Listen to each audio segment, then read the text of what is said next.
ہیں۔ رسول پاک صلی اللہ علیہ وسلم احساس والے نبی ہیں، اور احساس حضور نے امت کا کیا، احساس والی زندگی گزاری، ہر لمحہ محبوب پریشان رہے۔ یہ تھوڑا عرصہ پہلے ڈاکٹر ہارون صاحب مسلمان ہوئے ہیں، اور ابھی انہوں نے 2-3 کتابوں کا انگریزی میں ترجمہ کیا ہے، اور بھی کچھ کتابوں پہ وہ کام کر رہے ہیں۔ ہالینڈ کے رہنے والے ڈاکٹر صاحب ہیں۔ توجہ ہے میری بات پر آپ عزیزوں؟ ڈاکٹر صاحب کہتے ہیں کہ میں نے یہ سنا تھا کہ مسلمان دہشت گرد ہیں، یہ بم بلاسٹ کرتے ہیں۔ تو میں جہاں لفظ اسلام آتا تھا وہاں سے میں تھوڑا بچ جاتا تھا، پیچھے ہٹ جاتا تھا، لیکن میرے مزاج کے اندر یہ بات شامل تھی کہ میرے اندر اللہ نے بڑا انسانیت کا جذبہ رکھا ہوا تھا۔ تو میں ایک تنظیم قائم کر رہا تھا، میرا خیال تھا کہ ایک ایسی جماعت بناؤں کہ جو پوری دنیا کے اندر اسلام، توجہ ہے میرے عزیزوں کی؟ کہتے میرا خیال تھا ایسی جماعت قائم کروں کہ جو پوری دنیا میں لوگوں کی خدمت کرے، اور بغیر امتیاز کے کرے، اسلام والوں کی بھی اور غیر مسلموں کی بھی۔ لیکن مجھے بڑا دھچکا رہتا تھا کہ مسلمان سخت گیر قوم ہے۔ میں نے بہت ساری جماعتوں کا منشور اور دستور منگایا، اور میں نے کہا میں اپنی جماعت کا دستور لکھوں گا تو پہلے ذرا سارا میں مطالعہ کر لوں۔ ڈاکٹروں کا ٹیبل ہوتا ہے، اس کے اوپر شیشہ لگا ہوتا ہے، نیچے وہ جو چیز ضروری ہوتی ہے وہ رکھ لیتے۔ کہتے ہیں کہ مصر کے مولانا صاحب آئے ہوئے تھے ہالینڈ کے دورے پر، اچھی انگریزی جانتے تھے، تو کسی وجہ سے علیل ہو گئے۔ میرے پاس وہ آئے اور انہوں نے دیکھا کہ میں انسانی حقوق پر کچھ لکھ رہا ہوں، کام کر رہا ہوں، تو وہ دیکھ کر کے مجھے کہنے لگے کہ ڈاکٹر صاحب آپ کوئی تنظیم قائم کر رہے ہیں؟ میں نے کہا ہاں۔ تو کہتے انہوں نے ہلکا سا ٹچ دیا، زور نہیں دیا، اور ویسے بھی جو ہلکی بات ہوتی ہے وہ ذرا دل میں جلدی بیٹھ جاتی ہے۔ کہتے ہیں ہلکا سا ٹچ دیا، کہنے لگے اگر کبھی موقع ملے تو میرے نبی پاک کی بھی سیرت پڑھ کے دیکھیں، بس ہلکی سی بات، اور وہ جملہ چھوڑ گئے۔ اعلیٰ حضرت فاضل بریلوی علیہ رحمہ نے لکھا ہے ضروری نہیں کہ تم جو کہہ رہے ہو وہ منوا کے اٹھو، لیکن میسج ضرور چھوڑ دیا کرو۔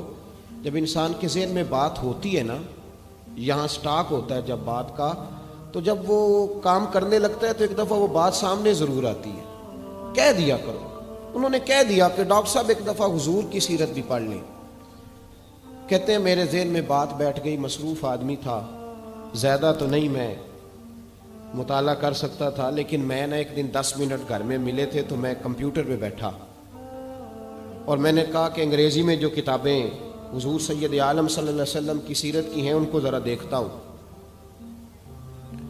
تو فرماتے ہیں کہ میں نے نیٹ پہ سرچ کیا، پہلی حدیث آئی اور میں کلمہ پڑھ کے مسلمان ہو گیا۔ حدیث کہاں ہے؟ سبل الہدی والرشاد میں بھی ہے، کنز العمال میں بھی ہے، مسند احمد میں بھی ہے، ابن اسحاق میں بھی ہے، ابن اشام میں بھی ہے، اور شاید سیرت کی تمام کتابوں میں آپ کو روایت مل جائے۔ نبی پاک صلی اللہ تعالی علیہ وسلم کی حدیث اور روایت کرتے ہیں حضرت سلمان فارسی رضی اللہ تعالیٰ عنہ، اور ساتھ ہیں سیدنا بلال حبشی رضی اللہ تعالیٰ عنہ۔ فرماتے ہیں ہم گھر سے نکلے، حضور نے فرمایا ذرا جلدی چلو ایک ضروری کام ہے۔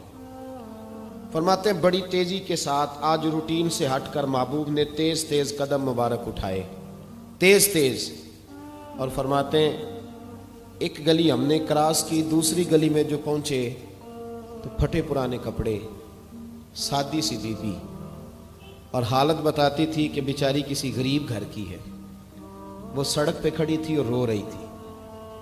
میرے کریم رسول نے فرمایا بلال اسے پوچھو کیا مسئلہ ہے، کیوں روتی ہے؟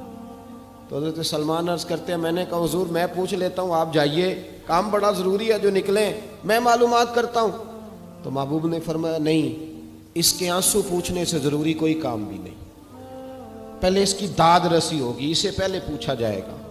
روتے نہیں رہتے لوگ گھروں میں، لوگ گزر نہیں جاتے چپ کر کے؟ کتنے لوگ تڑپتے، کون احساس کرتا ہے؟ نبی پاک سید عالم صلی اللہ علیہ وسلم رکے اور اس خاتون سے پوچھا کیا بات ہے؟ اس نے کہا کہ بات کوئی بھی نہیں، میرا ایک ہی موٹا سا مسئلہ ہے۔ کہا وہ کیا؟ کہنے لگی میں غریب ہوں، اور غریبی بذات خود بہت بڑا گناہ ہوتی ہے۔